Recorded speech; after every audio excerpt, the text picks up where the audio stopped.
I'm Avery Sakash, and this is my digital modeling final. So my main inspiration from this came from Breath of the Wild. I just think it's a really beautiful game, and I wanted to implement this style within my modeling.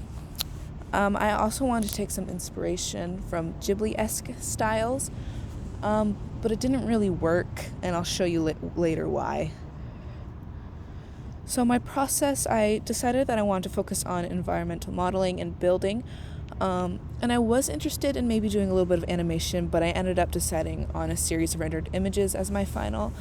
And I definitely wanted to focus on visualization and a more of like an illustrative route through my modeling. And so I just went ahead and sketched out a rough idea of what I wanted my model to be. My original thought was, I wanted to do something cutesy, maybe like a character within a scene. But I decided to challenge myself a bit more and work with bones, which was definitely a challenge. And I guess the reason why I chose this specific composition and this subject is a lot of my work deals with nature and death, and I wanted to make death seem something not to be feared.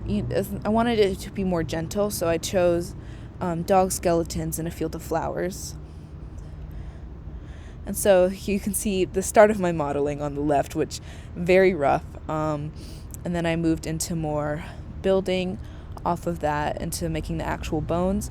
My main method for this is I had an image of a dog skeleton that I would put a plane on top of and move the plane so it was roughly in the shape of the bone, and then extrude it and bevel the sides and just keep adding cuts to it to make it more bone-like.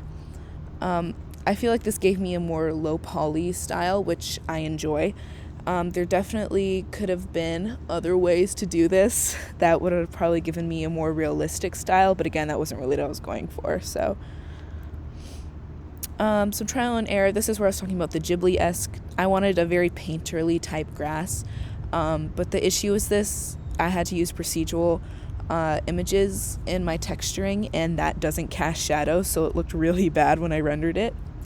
And I textured my model in Substance Painter, and I had these cracks on my model that you can sort of see on the right here, which didn't really translate that well into Blender, which I'm sad about, but I really liked how it looked in the Substance Painter render here.